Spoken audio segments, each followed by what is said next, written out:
Salut les petits potes, j'espère que vous allez bien, c'est Delcor et aujourd'hui on se retrouve pour 4 nouveaux threads d'horreur. Oh que oui, ça fait plaisir. Aujourd'hui j'ai une bonne nouvelle pour vous, vous me l'avez demandé pendant pas mal de temps et je savais pas si j'allais le faire ou quoi. Mais étant donné que ça revenait vraiment souvent, je vous annonce qu'il y a maintenant des podcasts threads d'horreur sur Spotify. Je vais agrémenter ça au fur et à mesure et en fonction de votre engouement là-dessus. Donc n'hésitez surtout pas à checker le Spotify que je vous mets en description. Abonnez-vous là-bas, c'est gratuit, il faut juste un compte. Comme ça, je verrai pour charbonner et le remplir un max. Voilà, je pense qu'on peut passer aux histoires maintenant. Allez, prends ton meilleur chocolat chaud et installe-toi confortablement.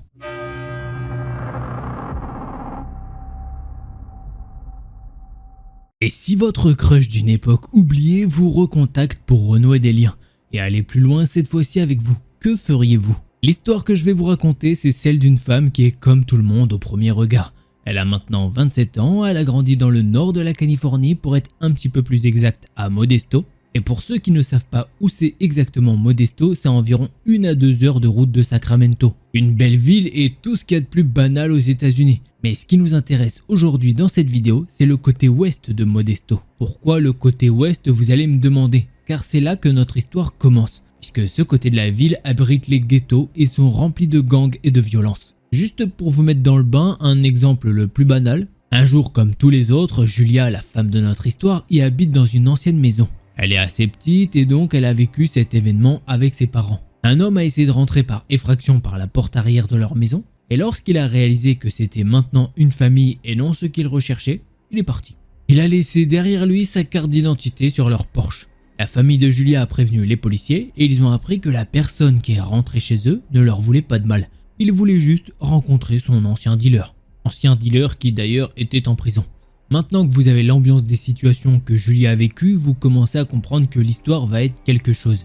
Allez, un autre incident que je vais vous raconter, le meilleur ami de Julia que l'on va nommer Martin a un grand frère qui est vers la fin de l'adolescence. Il s'est fait attaquer sur son vélo par des enfants qui voulaient son vélo. Et donc pour lui prendre, ils l'ont frappé à la tête avec une batte. À ce moment-là, Julia, elle s'en souvient très bien. Elle l'a vu pleurer dans la rue avec une oreille qui était complètement décollée et qui pendait de sa tête. Il a eu besoin de 13 points de suture à l'intérieur de l'oreille et à l'extérieur de son oreille. Quand Julia a vu cette horreur, elle n'avait que 11 ans. Maintenant, vous savez dans quel climat de violence a vécu Julia. Passons maintenant à l'histoire. Quand elle est petite, Julia est considérée comme un garçon manqué. La majorité de ses amis ne sont que des garçons. Un jour, le meilleur ami de Julia, Martin, lui présente Daniel, un enfant particulier. Pour tout vous dire, les parents de Daniel étaient, son père était toxicomane. Et il prenait certaines substances. À chaque fois que Julia le voyait, il se shootait. Et sa mère, on ne sait pas ce qui lui est arrivé. Elle est aux abonnés absents. Revenons à Daniel, c'est un enfant colérique et extrêmement pervers. Oui, Julia, elle ne s'est pas trompée dans ses paroles. Vous avez bien entendu le mot pervers. Oh, il y a une petite chose à savoir sur Daniel, il a à ce moment-là 9 ou 10 ans, donc voilà. Et il ramenait des pages 18+ d'un magazine et il faisait tout le temps des blagues inappropriées, toujours à propos de sexe.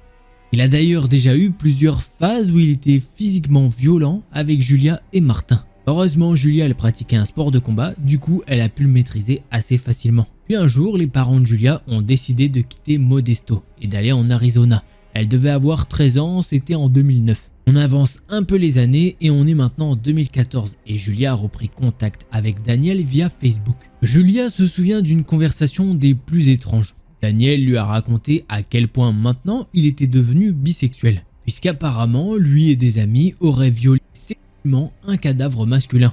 Au début, quand Julia elle dit ça, elle se dit c'est pas possible, c'est un gros mytho le mec. Enfin, quelle est la personne qui est saine d'esprit qui vous dirait ça? Elle s'est donc dit que il avait sûrement amplifié la vérité pour susciter une réaction.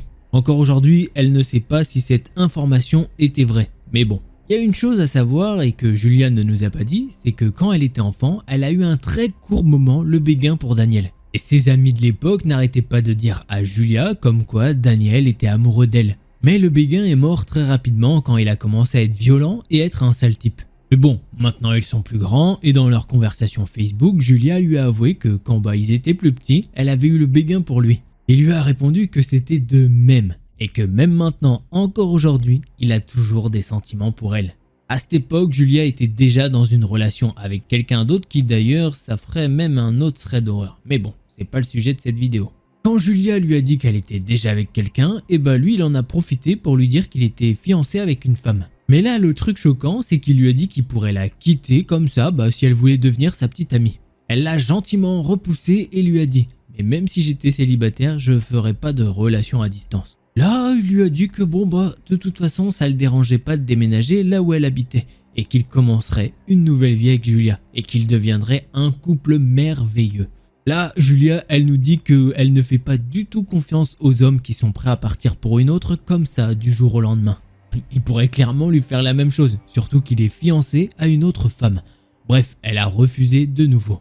Une semaine plus tard, Julia a vu qu'il avait supprimé son Facebook. Puis là, sorti de nulle part, une personne sur Facebook lui envoie un message. Elle lui a dit « Salut, je suis la meilleure amie de Daniel ». Au début, elle a juste vu le message, mais elle ne pouvait pas répondre parce qu'elle faisait quelque chose qu'elle n'a pas expliqué dans le thread. Et le temps qu'elle puisse répondre, soit cette personne avait supprimé son Facebook, soit elle l'avait bloqué par inadvertance. Maintenant, on fait une petite avance rapide jusqu'en 2018. Et Martin, le meilleur ami de Julia, lui envoie un message au hasard et lui dit « Daniel risque la prison à vie pour meurtre ». Et en plus de ça, il lui envoie des articles là-dessus. L'histoire, en gros, c'est que Daniel essaie de sortir avec une fille à l'arrière de son camion. Et cette fille lui aurait accidentellement donné un coup de coude dans les côtes. Alors, pour se venger, ce gros malade lui aurait redonné des coups. Et en plus de ça, il l'aurait poignardé à plusieurs reprises. Et il l'a abandonné dans un canal sur une route de Modesto. Pour vous dire, la fille a parcouru plusieurs kilomètres avant d'être secourue. Apparemment, l'amie de Daniel, une certaine Melissa, l'aurait également aidé dans ce crime. La jeune fille a été retrouvée à peine vivante et elle a pu avouer qu'il l'avait agressée. Mais bon, Julia, elle suppose qu'elle a succombé à ses blessures vu que il l'accuse de meurtre. Julia, elle nous dit qu'il existe des vidéos là-dessus sur ce qui s'est passé. Donc si vous voulez rechercher le nom du meurtre, c'est Daniel Gross Modesto. Maintenant, Julia, elle repense à tout depuis leur enfance jusqu'à cette dernière rencontre avec Daniel. Elle se dit qu'en vrai, il y avait tellement de signaux d'alarme que ce type n'avait pas toute sa tête. Il y avait la violence physique à l'obsession du 18+, en passant par d'étranges histoires de nécrophilie. Il y avait vraiment trop de drapeaux rouges qui disaient à Julia que ce mec n'allait pas bien. Puis elle y repense quand même et elle se dit que ça aurait pu être elle. Imaginez, elle aurait entamé une relation avec lui et qu'il avait déménagé en Arizona avec elle. Elle aurait pu finir comme cette pauvre fille. Elle se dit que c'est fou de penser que l'un de ses meilleurs amis d'enfance est devenu un tueur et qu'elle a probablement esquivé la mort en refusant sa demande d'être en couple. Et voilà, c'est comme ça que se termine ce thread d'horreur. Effectivement, il commençait déjà mal, le petit 9-10 ans, il tape tout ce qu'il peut. Des penchants assez jeunes pour des choses, 18+. Il avait les hormones peut-être bien en forme, mais après, c'est déjà, voilà. Mais après, je sais pas comment dire, déjà que j'ai dû faire, à mon avis, des cuts dans la vidéo, donc je suis désolé, mais forcément, YouTube, il va pas trop aimer de tous les mots qui ont été dits, mais le gamin, là, c'est trop. La conclusion, qu'est-ce que tu veux que je te dise, le mec est juste chelou et il faut se faire consulter et maintenant payer pour ce qu'il a fait. Voilà. Allez, prochain thread d'horreur.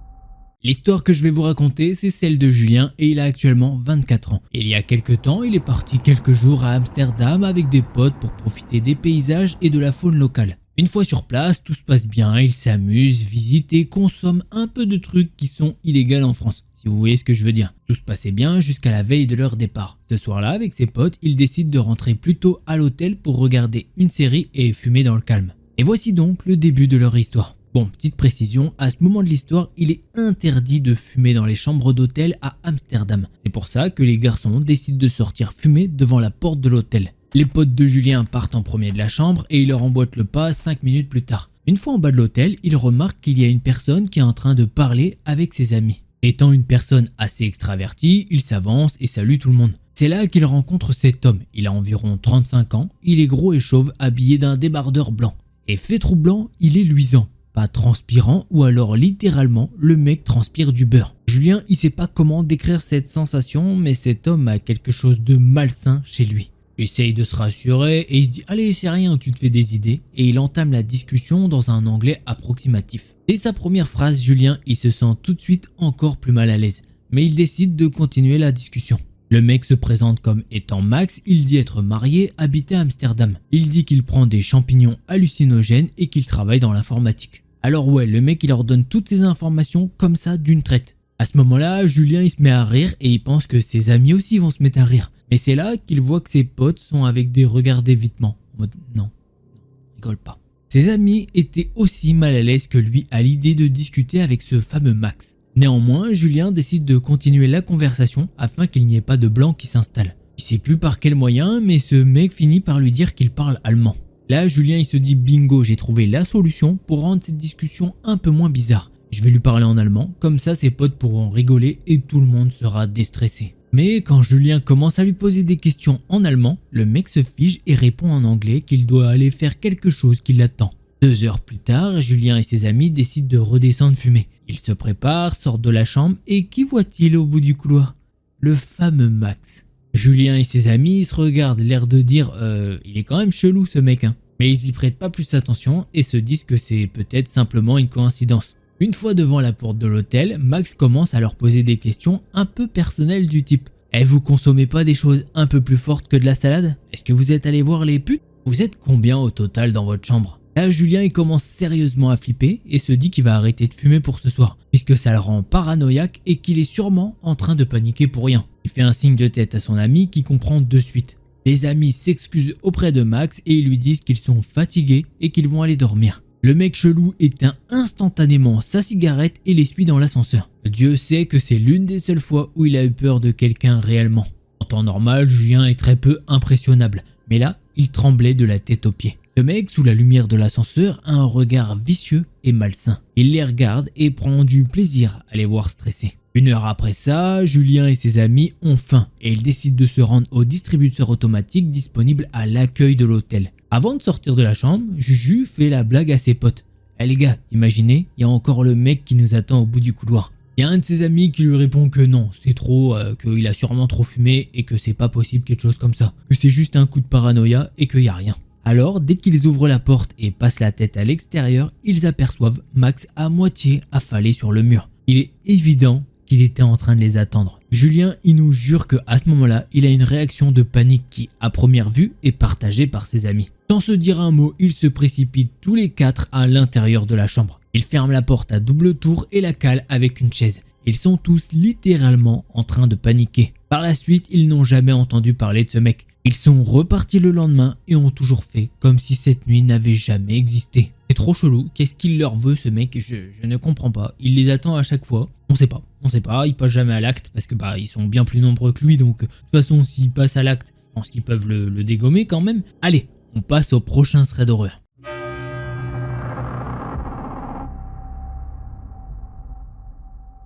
L'histoire que je vais vous raconter, c'est celle de Laura et elle a maintenant 24 ans. Mais quand cette histoire se passe, elle en a 8. C'était en 2006 et c'était en colonie de vacances. Elle part pour un mois de colonie de vacances en Vendée et elle est super contente. Car c'est la première fois qu'elle part seule loin de sa famille. Mais étant une petite fille très extravertie et énergique, elle se fait rapidement un groupe d'amis. Les vacances se passent bien, ils font plein d'activités comme de la planche à voile, du pédalo, des pique-niques, des soirées dansantes et surtout des jeux de piste en forêt. Le dernier jeu de piste en forêt qu'ils ont fait est celui qui nous intéresse aujourd'hui. Le groupe d'enfants arrive dans la fameuse forêt avec les animateurs et leur groupe composé d'une vingtaine de bambins. Le but du jeu est de suivre un code couleur d'arbre en arbre et de trouver des indices accrochés à certains d'entre eux. Pour la sécurité, les animateurs ont délimité un périmètre avec un ruban pour les empêcher de se perdre. Mais bon, il n'y a personne pour vérifier s'ils ne dépassent pas, surtout pour les petits garnements que sont Laura et son groupe d'amis. Avec ses copines, elles s'éloignent un peu du groupe et vont explorer un petit chemin de terre en dehors du périmètre. Elles ne sont que 3 et au bout d'à peine 2 minutes, elles entendent des bruits de pas derrière elles dans les buissons. Elles ne voient personne donc elles pensent à un animal, ce qui est logique. Sauf que quelques secondes plus tard, un homme fait irruption devant elles en leur bloquant le passage. C'est un homme petit et trapu avec de grosses lunettes grossissantes. Il porte un ensemble de pêcheurs avec un bob sur la tête et de grosses bottes. Il cache sa main gauche sous son aisselle. Alors, à 8 ans, elle ne s'imagine pas ce qu'il pourrait cacher comme ça. Mais elle se chie quand même dessus. Et je pense que vous non plus, vous ne vous doutez pas un seul instant ce qu'il cache sous son aisselle. En fait, il ne cache rien, à part une main à laquelle il manque 2 doigts. Il s'approche lentement des filles et ne dit rien d'autre que « Vous avez vu les filles, j'ai plus de doigts ». Et il dit ça à plusieurs reprises en se rapprochant de plus en plus. À ce moment précis, elles sont toutes les 3 tétanisées. Laura se rappelle juste avoir eu le réflexe de saisir la main d'une de ses amies et de la serrer très fortement. Quand d'un coup, elles entendent le coup de sifflet des animateurs annonçant la fin du jeu, permettant aux enfants de se réunir au centre de la zone. Le coup de sifflet fut le top départ d'une course à toute vitesse de leurs 6 petites jambes. Et c'était justement au moment où l'homme allait les toucher avec sa main sans doigt et leur faire Dieu sait quoi. Elles sprintent de toute leur force de l'autre côté du chemin et retraversent le ruban de la zone. Elles ne se sont même pas retournées pour voir si l'homme les avait suivies. Elles tombent très vite sur l'un de leurs moniteurs qui faisait le tour de la zone pour vérifier si personne ne s'était perdu. Le truc, c'est que l'homme n'était plus là en train de les suivre. Laura et ses amis racontent en panique leur histoire. Et le moniteur y voit bien que c'est pas un mensonge d'enfant. Et après avoir galéré à les comprendre tout de même, il finit par appeler la police. Elles entendent que la police arrive sur place. Elles racontent à nouveau leur histoire et rentrent au camp de vacances avec leur moniteur. Pendant ce temps-là, la police fouille le périmètre et l'histoire ne s'arrête pas là. Plus tard dans la semaine, les filles surprennent une conversation entre 2 monitrices dans le couloir des dortoirs très tôt le matin, alors que tout le monde est censé encore dormir. Elles discutent entre elles de l'issue de cette affaire. Et apparemment, l'homme en question est un criminel connu de la région, déjà condamné pour agression sexuelle sur mineurs. Laura ne sait pas s'ils l'ont retrouvé par la suite car ils sont rentrés chez eux quelques jours plus tard. Mais apparemment, il était introuvable au moment où ils étaient encore sur place. La morale, ne lâchez pas des enfants en forêt sans surveillance. Il y a des monstres qui rôdent. Et on parle pas de créatures étranges, on parle de vrais monstres humains. Ma foi, que dire, forcément les petites elles ont envie de braver un petit peu l'interdit, de sortir de la zone et tout. Mais en fait de toute façon ça l'aurait pas empêché de rentrer dans cette zone, hein, s'ils voulaient faire du mal ou quoi. Et j'imagine le truc, c'est quand même bien grand la forêt et tout, là où ils sont. Donc si le mec il a envie de faire des dingueries, il fait des dingueries, tu vois. Donc ouais, c'est chelou. Bon en plus, malheureusement il a une particularité physique qui, c'est pas sa faute ou quoi, ça on s'en fout. Mais étant jeune, les petites là elles ont 8 ans, elles se disent putain le mec il veut nous choper, je sais pas, tu vois, sur le coup tu dois être en mode what the fuck, pourquoi tu fais ça? Un homme adulte ne doit pas faire ça. Enfin bref, allez, passons au prochain thread d'horreur.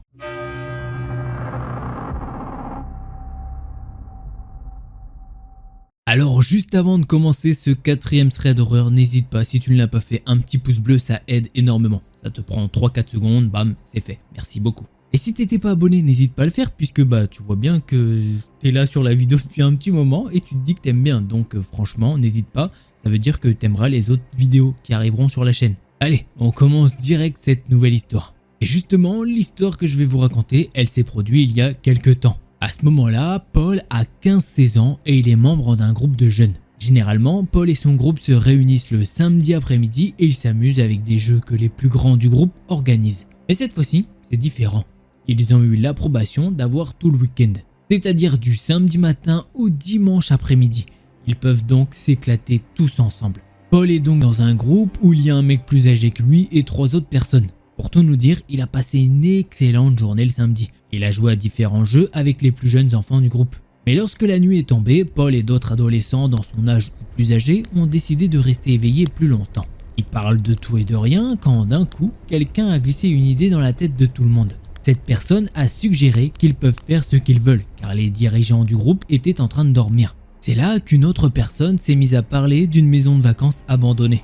C'était une ancienne maison qu'utilisaient les écoles d'une grande ville pour les vacances. Franchement, Paul il nous dit que c'est le rêve. Il adore l'urbex donc la conversation a éveillé son intérêt. Leur groupe est situé proche de la mer. Il nous dit que c'est assez normal qu'il y ait de grandes écoles qui viennent construire une maison au bord de la mer, histoire que les étudiants profitent un max de la mer et enfin puissent reprendre leurs études. Mais pour une raison vraiment étrange, ce lieu a été abandonné. Et c'est comme ça que Paul s'est retrouvé en promenade à 23h30. Après que le groupe ait emprunté des chemins forestiers et 1h30 de marche après, il se retrouve sur une grande route dans un quartier plutôt sympa. Au bout de cette route se trouvent 7 maisons abandonnées. L'atmosphère est sinistre, les lumières de la ville rendent le bâtiment jaunâtre et toutes les fenêtres sont cassées. Paul nous dit qu'il est déjà à minuit passé. Le groupe a donc pris les lampes torches de leur téléphone pour mieux voir. Ils ont pénétré dans cette maison et le sol est plein de décombres. Il y a du verre brisé et ça sent le moisi. Chaque pièce est sombre et humide. Personne ne voit à plus de 5 mètres devant lui. Paul a de plus en plus peur, mais il s'était préparé à cette situation. Donc il suit juste son ami pour ne pas être seul. Lui et son ami sont montés au 3e étage via la première cage d'escalier. Son ami connaît plutôt bien le lieu, car de temps en temps, lui et d'autres potes se retrouvaient ici. Bref, ils avancent tous les deux au 3e étage et il y a de moins en moins de décombres. Ça sent le feu d'artifice et il y a quelques détritus. Il y a des canettes par-ci, du plastique qui contenait à manger au sol. Et Paul et son ami, en voyant ça, ils passent un bon moment et ils plaisantent. C'est un beau moment qu'ils passent tous les deux, quand tout à coup, il se retrouve complètement seul. Il a perdu de vue son ami et donc il reste là, immobile. Il se retourne d'un coup quand il entend un bruit de claquement qui vient d'une pièce un peu plus éloignée. Paul hésite et commence à avancer un petit peu pour aller vérifier d'où vient ce bruit, mais il est vraiment très effrayé. C'est là qu'il voit son ami sortir de la pièce et il tient un lavabo dans les mains qu'il vient de faire tomber d'un comptoir. Là, il est soulagé, c'est juste son ami qui fait de la merde. Mais il reste un peu confus. Pourquoi son ami tient un évier dans les mains? Son ami que l'on va appeler David d'ailleurs. David le regarde et sourit, puis il lui dit de le suivre. Paul le suit donc et il la conduit dans une pièce avec des fenêtres cassées. D'ailleurs, presque toutes les fenêtres sont cassées de toute façon dans ce bâtiment. Donc cela ne l'a pas alarmé plus que ça. Mais David, d'un coup, comme ça, il se met à courir et il jette l'évier à travers le trou d'une fenêtre. Paul, il est choqué, mais il le regarde et ensuite il se penche et il voit l'évier étalé au sol qui s'est brisé sous l'impact de 3 étages. Puis il a regardé David, il a souri de toutes ses dents et il sait pas pourquoi, mais Paul aussi a ri. Dans son esprit d'adolescent innocent, il se dit bon, mon Dieu, c'est la chose la plus cool que j'ai jamais vue. Et là, les deux amis ils se mettent à rigoler, mais vraiment très très fort. Une minute plus tard, l'ami de Paul lui dit d'éteindre sa lampe torche car il a entendu un bruit. Ce qui plonge les deux acolytes dans l'obscurité la plus totale. C'est là qu'ils l'ont entendu. C'était un cri satanique et aucun humain ne peut pousser ce genre de cri. Et Paul se dit que c'est sûrement un idiot qui fait des cris pour les effrayer. Mais plus il y pense et plus il se dit que peut-être ils ont réveillé quelqu'un qui squattait et qui vivait ici. Et que visiblement, il n'est pas très content. Après ça, Paul et David ont entendu des coups cognés contre des choses et il y a visiblement des objets qui sont projetés. Les deux amis prennent donc la décision d'aller directement au 2e escalier, puisqu'ils savent que cet individu les attend sûrement au 1er escalier. Et heureusement pour eux, la majeure partie du bâtiment est faiblement éclairée par les lampadaires de la rue. Le cœur de Paul bat à tout rompre, mais il essaye de contrôler sa respiration. Vous allez vous demander comment il contrôle sa respiration. Eh ben la réponse est simple, c'est qu'il s'est déjà entraîné quand il jouait à cache-cache en forêt avec des voisins. C'est comme ça qu'il arrive à contrôler sa respiration. Revenons à l'histoire, lui et David décident de descendre lentement les escaliers, tout en vérifiant chaque porte. Paul a une peur bleue, mais une chose est sûre, il faut qu'ils sortent de ce lieu. Ils n'entendent pas le reste du groupe qui a dû sortir du bâtiment et qui a dû rebrousser chemin. Les deux amis arrivent au 1er étage mais ils ne peuvent pas aller plus loin. Dans les escaliers, il y a un bordel pas possible qui leur bloque le passage. Il y a un lit, une armoire et d'autres choses dans ce genre. Paul et David doivent remonter et trouver une autre solution. C'est à ce moment-là qu'ils remarquent une chose, un silence. Le silence épouvantable. Tous les coups et les cris se sont arrêtés aussi soudainement qu'ils ont commencé. Ce qui ne veut dire qu'une seule chose. Le squatter les traque et ça sans faire de bruit, comme un prédateur qui traque sa proie. Ce qui rend la situation de plus en plus effrayante. Chaque seconde qui passe, les deux amis deviennent de plus en plus nerveux. Ils ont donc décidé de se diriger silencieusement vers la première cage d'escalier et se sont arrêtés à quelques mètres de l'escalier. Puisque dans ces escaliers se trouve debout, parfaitement immobile comme une statue, le squatter. L'enfoiré savait que Paul et David devraient prendre ces escaliers s'ils voulaient sortir de là, puisque c'est la seule sortie qui existe. Paul a regardé son ami et David lui a demandé s'il était prêt à courir. Il a hoché la tête et ils ont compté jusqu'à 3. Il respire un grand coup, puis le décompte commence. 3, 2, 1 et puis go. Les deux amis se sont tous les deux dirigés dans la cage d'escalier. Ils sautent plusieurs marches à la fois tellement ils ont peur et que l'adrénaline parcourt leurs veines. Leur pas est méticuleusement calculé pour ne pas tomber ou marcher sur un verre brisé ou bien des décombres. Ils vont tellement vite que Paul peut entendre sa propre respiration. Ils arrivent au 1er étage et à droite il y a une double porte. C'est la fameuse sortie. L'adrénaline fait des miracles et Paul ne sent pas la fatigue. Il est à 10 secondes de la sortie. Il décide de regarder derrière lui. Il voit son ami et il saute la porte cassée en deux et il décide de franchir la clôture. Il leur reste maintenant un dernier sprint vers la route. Il y arrive et s'arrête. Ce n'est que quand les garçons s'arrêtent qu'ils peuvent entendre leur cœur battre la chamade. Ils ont les yeux écarquillés et le corps raide. Ils ont peur que le squatter les ait suivis. Et les minutes s'écoulent et aucune nouvelle du squatter. Paul et David ont fini par sourire tous les deux et ils sont retournés au camping à pied. Personne ne leur a demandé ce qui s'était passé. Et d'ailleurs, c'est à partir de ce moment-là que Paul est devenu accro à l'adrénaline. Il est également retourné dans cette maison hantée, mais rien de similaire ne s'est reproduit. D'ailleurs, il a raconté cette histoire d'innombrables fois à d'autres personnes. Les autres personnes qui étaient dans cette maison abandonnée étaient parties avant d'entendre le cri du squatter en laissant Paul et David seuls. Mais au moins ça a servi à une chose, ça a créé une belle amitié solide entre Paul et David. Voilà, je sais pas ce que vous avez pensé de ces histoires, j'espère que vous les avez kiffées. Si c'est le cas, petit pouce bleu et abonnement. Et je te rappelle que maintenant on est disponible sur Spotify. Et là je te mets le Instagram, ça fait plaisir. Allez, si tu veux plus de threads d'horreur, je t'invite à cliquer sur une de ces deux vidéos là. C'était Delcor, en attendant la prochaine vidéo, portez-vous bien, tchuss les petits potes.